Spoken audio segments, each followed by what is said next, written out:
Hello friend, स्वागत है आप सभी का हमारे इस यूट्यूब चैनल मेजर टारगेट पर। तो दोस्तों, आज के इस वीडियो में हम लोग क्लास 10 के हिंदी के काफ़ी महत्वपूर्ण ऑब्जेक्टिव को देखेंगे जो आपके फाइनल मैट्रिक बोर्ड परीक्षा में पूछे जाने वाले प्रश्न हैं।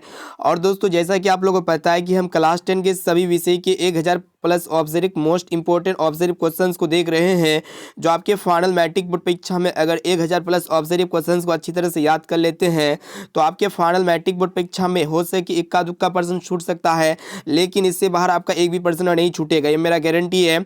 और दोस्तों, ये महा सीरीज का 5वां वीडियो है। इससे पहले अगर आप लोग महा सीरीज के सभी वीडियो को नहीं देखे हैं ना, तो आप लोग बारी बारी से सभी वीडियो को देख सकते हैं। और दोस्तों, अगर आपका यहाँ पे हम लोग जो 40 ऑब्जेक्टिव क्वेश्चन सिलेक्ट किए ना, ये 40% में से अगर आपको 24% अगर याद ना हो ना, तो आप हमारे वेबसाइट के माध्यम से भी पढ़ सकते हैं। तो फ्रेंड, फटाफट से वीडियो को लाइक जरूर कर लीजिएगा, और उससे पहले हमारे चैनल पर नए हैं ना, तो प्लीज़ दोस्तों फटाफट से चैनल को सब्सक्राइब जरूर कर लीजिएगा।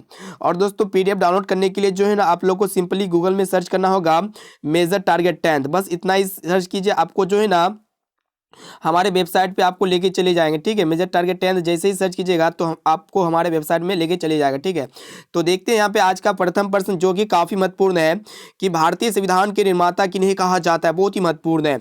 ऑप्शन ए में आपका दिया महात्मा गांधी जी को, या फिर राजेंद्र प्रसाद को, या फिर भीमराव अंबेडकर को, या फिर जवाहरलाल नेहरू को। तो दोस्तों, भारतीय संविधान के रूप में जो है ना बाबा साहब भीमराव अंबेडकर जी को माना जाता है।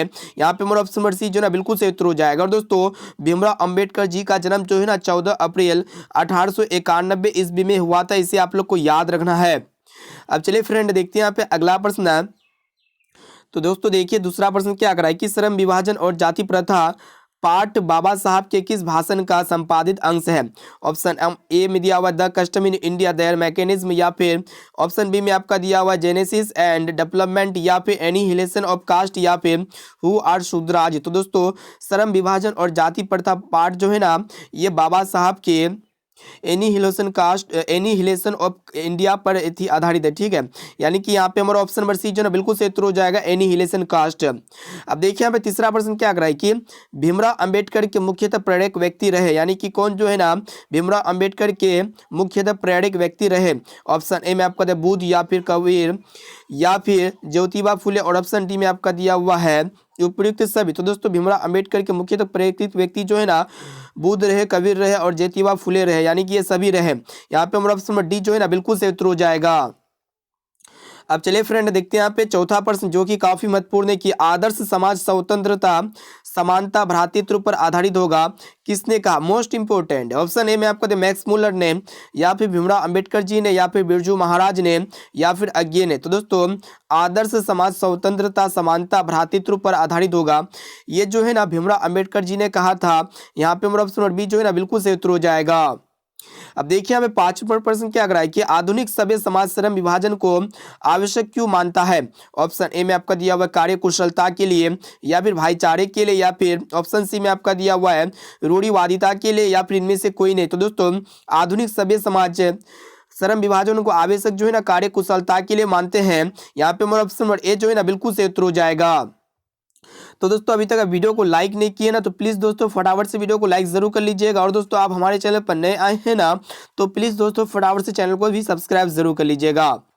अब चलिए फ्रेंड, देखते हैं यहाँ पे नेक्स्ट क्वेश्चन, जो कि बहुत ही महत्वपूर्ण है कि भारत में बेरोजगारी का मुख्य कारण है। ऑप्शन ए में आपका दिया जाति प्रथा, या फिर दहेज प्रथा, या फिर अशिक्षा, या फिर भ्रष्टाचार। तो दोस्तों, भारत में बेरोजगारी का जो मुख्य कारण है ना जाति प्रथा है। यहाँ पे हमारा ऑप्शन नंबर ए जो है ना बिल्कुल सही उत्तर हो जाएगा।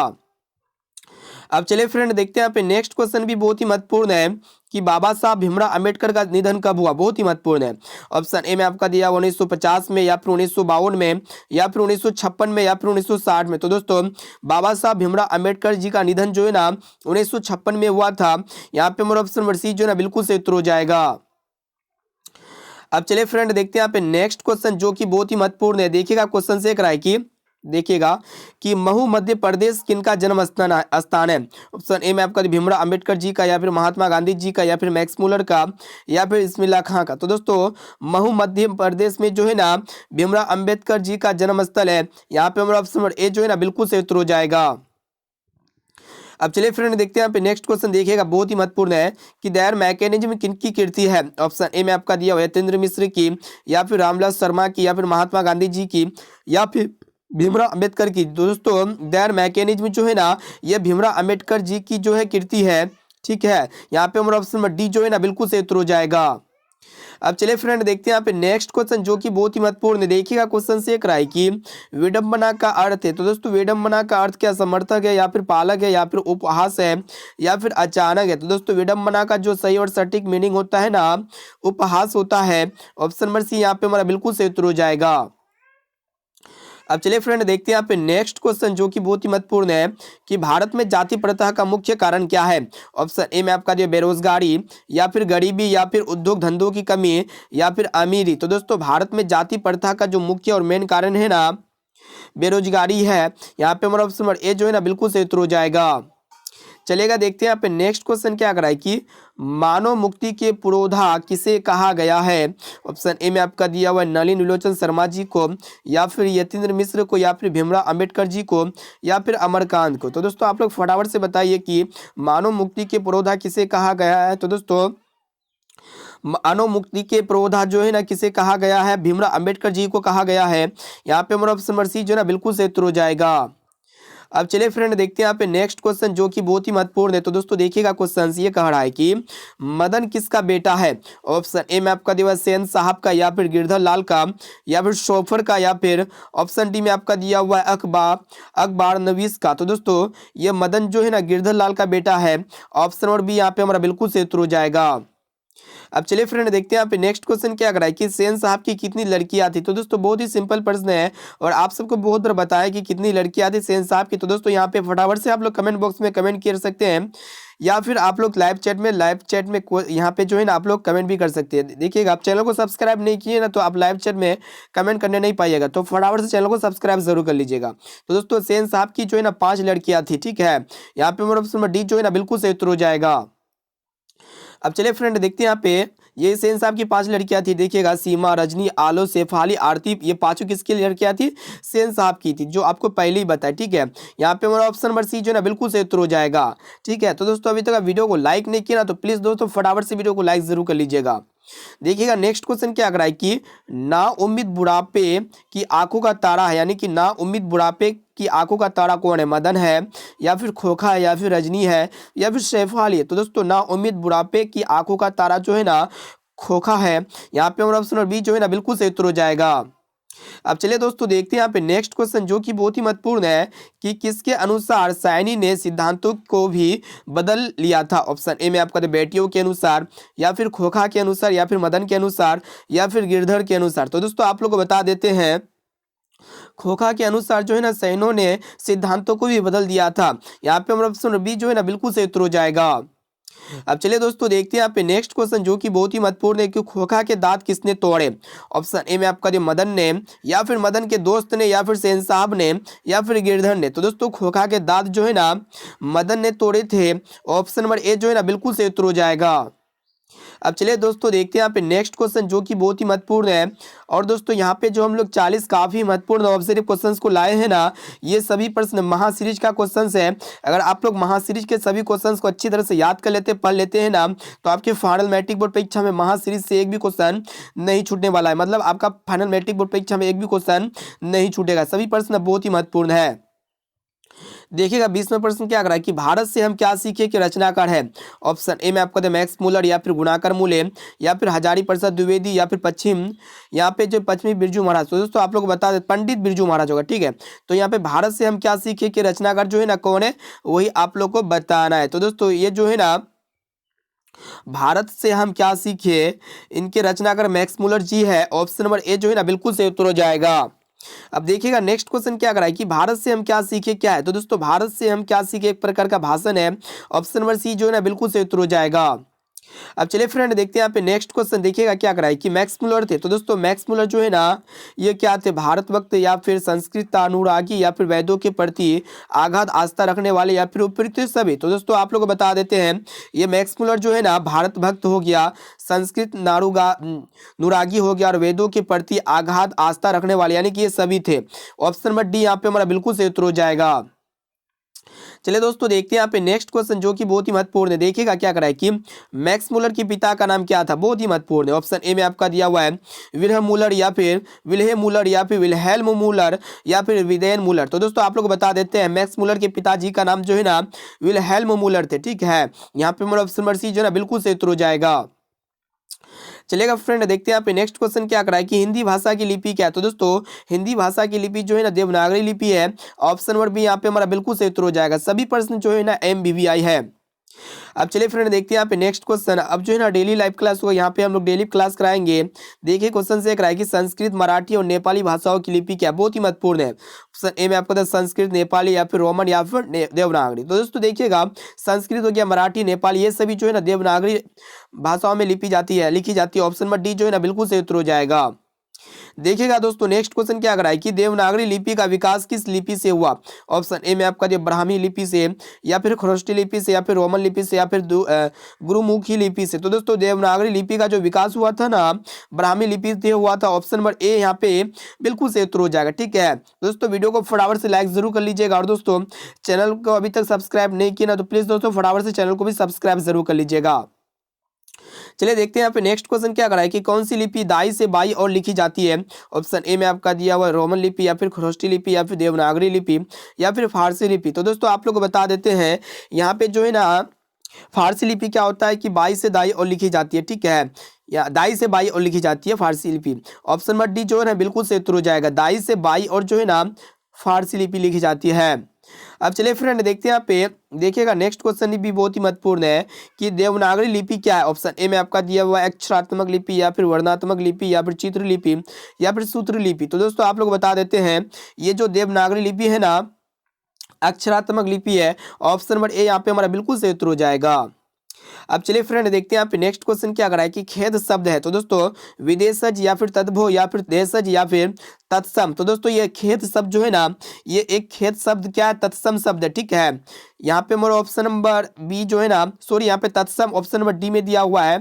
देखिएगा देखिए बहुत इंपॉर्टेंट क्वेश्चन है कि ये खेत जो है ना तद्भव शब्द है। क्या शब्द है, तद्भव, ठीक है, आप लोग को याद रखना पड़ेगा। ऑप्शन नंबर बी यहाँ पे हमारा बिल्कुल सही उत्तर हो जाएगा।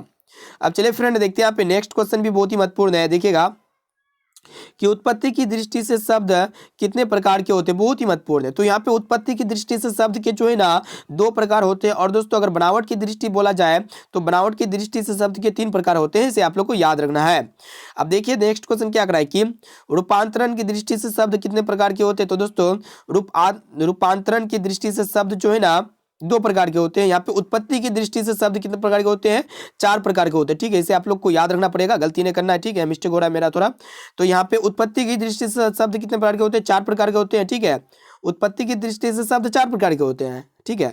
और रूपांतरण की दृष्टि से शब्द 2 प्रकार के होते हैं और दोस्तों बनावट की दृष्टि से शब्द जो है ना 3 प्रकार के होते हैं। इसे आप लोग को याद रखना है। क्लियर हो गया। उत्पत्ति की दृष्टि से शब्द कितने प्रकार के होते हैं, उत्पत्ति की दृष्टि से शब्द 4 प्रकार के होते हैं, बनावट की दृष्टि से शब्द 3 प्रकार के होते हैं, ठीक है। और दोस्तों रूपांतरण की दृष्टि से शब्द कितने प्रकार के होते हैं, 2 प्रकार के होते हैं। इसे आप लोग को याद रखना पड़ेगा। अब चलिए फ्रेंड देखते हैं यहाँ पे नेक्स्ट क्वेश्चन देखिएगा जो कि काफी महत्वपूर्ण है कि श्रीमान शब्द का स्त्रीलिंग रूप क्या है। ऑप्शन ए में आपका श्रीमती या फिर श्रीमानी या फिर यहाँ पे देखिएगा श्रीमती या फिर श्रीमानाइन। तो दोस्तों ये श्रीमान शब्द का जो स्त्रीलिंग शब्द होगा ना श्रीमती हो जाएगा। ऑप्शन नंबर सी यहाँ पे हमारा बिल्कुल सही उत्तर हो जाएगा। ये भी प्रश्न है दोस्तों बहुत ही महत्वपूर्ण है। अब चलिए देखते हैं यहाँ पे नेक्स्ट क्वेश्चन देखिएगा क्या करा है कि लोहा शब्द है। ऑप्शन ए में आपका दिया स्त्रीलिंग या फिर पुल्लिंग या फिर उभयलिंग या फिर इनमें से कोई नहीं। तो दोस्तों ये लोहा शब्द जो है ना पुल्लिंग शब्द है, ठीक है। यहाँ पे हमारा ऑप्शन नंबर बी जो है ना बिल्कुल सही उत्तर हो जाएगा। अब चलिए फ्रेंड देखते हैं यहाँ पे नेक्स्ट क्वेश्चन जो कि बहुत ही महत्वपूर्ण है। देखिएगा 34 नंबर प्रश्न क्या करा है कि महाशय शब्द का स्त्रीलिंग रूप क्या होगा। तो दोस्तों ये महाशय शब्द का जो स्त्रीलिंग रूप होगा ना क्या होगा, महाशयी होगा या फिर महाशया होगा या फिर महाशिनी होगा या फिर महाशयी होगा। तो दोस्तों ये महाशय शब्द का जो स्त्रीलिंग फॉर्म होगा ना महाशया हो जाएगा। ऑप्शन नंबर बी यहाँ पे हमारा बिल्कुल सही उत्तर हो जाएगा। अब चलिए फ्रेंड देखते हैं यहाँ पे नेक्स्ट क्वेश्चन क्या कराए कि सभा शब्द का लिंग है, यानी कि सभा शब्द जो है ना स्त्रीलिंग है या पुल्लिंग है। तो दोस्तों ये सभा शब्द जो है ना स्त्रीलिंग है। ऑप्शन नंबर ए जो है ना बिल्कुल सही उत्तर हो जाएगा। अब चलिए फ्रेंड देखते हैं यहाँ पे नेक्स्ट क्वेश्चन जो कि बहुत ही महत्वपूर्ण है। देखिएगा क्या करा है कि नागरी लिपि निबंध के लेखक है, यानी कि नागरी लिपि निबंध के लेखक कौन है? गुणाकर मूल्य है, या फिर अज्ञ है, या फिर पंत है, या फिर प्रसाद है। सभी प्रश्न को अच्छी तरह से याद कर लेना है दोस्तों, ठीक है। और नागरी लिपि के जो निबंध है ना, इनके लेखक जो है गुणाकर मूल्य है। ऑप्शन नंबर ए यहाँ पे हमारा करेक्ट आंसर हो जाएगा। अब चलिए देखते हैं नेक्स्ट क्वेश्चन क्या करा है कि नागरी लिपि शीर्षक पाठ साहित्य की कौन सी विधा है? ऑप्शन ए में आपका दिया हुआ है साक्षात्मक, या फिर निबंध, या फिर भाषण, या फिर कहानी। तो दोस्तों ये नागरी लिपि शीर्षक पाठ की साहित्य जो है ना, यह एक प्रकार का निबंध है। यहाँ पे हमारा ऑप्शन नंबर बी जो है ना बिल्कुल सही उत्तर हो जाएगा। अब चलिए फ्रेंड देखते हैं यहाँ पे नेक्स्ट क्वेश्चन जो कि बहुत ही महत्वपूर्ण है कि गुणाकर मूल्य द्वारा रचित निबंध कौन सी है? ऑप्शन ए में आपका दिया हुआ नाखून क्यों बढ़ते, या फिर परंपरा का मूल्यांकन, या फिर नागरी लिपि, या फिर श्रम विभाजन और जाति प्रथा। तो दोस्तों गुणाकर मूल्य के द्वारा जो रचित निबंध है ना, क्या हुई आप लोग को बताना है। तो दोस्तों गुणाकर मूल्य के द्वारा जो रचित निबंध है वो आपका क्या है? नागरी लिपि है, ठीक है। यहाँ पे हमारा ऑप्शन नंबर सी जो है ना बिल्कुल सही उत्तर हो जाएगा। अब चलिए फ्रेंड देखते हैं यहाँ पे नेक्स्ट क्वेश्चन जो कि बहुत ही महत्वपूर्ण है। क्या करा है कि गुणाकर मूल्य का जन्म कब हुआ? बहुत ही महत्वपूर्ण है। तो दोस्तों गुणाकर मूल्य का जन्म जो है ना 1935 में हुआ था। कब हुआ था? 1935 में। ऑप्शन नंबर ए जो है ना बिल्कुल सही उत्तर हो जाएगा। अब चलिए फ्रेंड देखते हैं यहाँ पे नेक्स्ट क्वेश्चन। देखिएगा क्या करा है कि अमरकांत लिखित कहानी का नाम क्या है? तो दोस्तों अमरकांत लिखित कहानी का जो नाम है ना, क्या है? ईदगाह, या फिर ठेस, या फिर मछली है, या फिर बहादुर। तो दोस्तों अमरकांत लिखित कहानी का जो नाम है ना बहादुर है। ऑप्शन नंबर डी यहाँ पे हमारा बिल्कुल सही उत्तर हो जाएगा। तो दोस्तों यहाँ पे हम लोग फाइनली हिंदी के जो है ना MBBI 40 मोस्ट इंपोर्टेंट वस्तुनिष्ठ प्रश्न को देख चुके हैं। और दोस्तों ये 40 प्रश्न में से अगर आपको जो भी प्रश्न अगर याद ना होना, तो सभी प्रश्नों को अपने हमारे वेबसाइट के माध्यम से आप ऑनलाइन पढ़ सकते हैं। तो गूगल पे आप लोगों को सिंपली सर्च करना होगा मेजर टारगेट 10। तो दोस्तों आप लोग स्पेलिंग को ध्यान से देखना पड़ेगा, स्पेस छोड़ के मेजर टारगेट 10 लिखना है, स्पेस छोड़ के, ठीक है। यहाँ पे मेजर हो गया, स्पेस छोड़ देना है, उसके बाद टारगेट लिखना है, उसके बाद 10th लिखना है।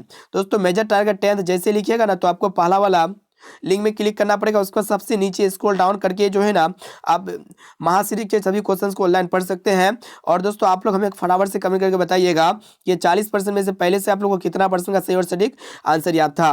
अब चलिए दोस्तों यहाँ पे जो है ना SW क्वेश्चंस का आंसर देख लेते हैं। इसका आंसर क्या होगा? आप लोग फटाफट से इसका जवाब जो है ना हमारे चैनल के मतलब इसी में कमेंट बॉक्स में कमेंट करके बताना। देखिएगा क्वेश्चन ये है कि बहादुर कहानी का पात्र क्या है? यानी कि बहादुर कहानी का पात्र बहादुर क्या है? ड्राइवर, या फिर घरेलू नौकर, या फिर लेखक का मित्र है, या फिर लेखक का साला है। तो दोस्तों इसका राइट आंसर क्या लगता है? आप लोग को इसी वीडियो में हमें फटाफट से कमेंट करके जल्दी से बताइए, ठीक है। तो दोस्तों फिर मिलते हैं जल्दी अगले वीडियो पे।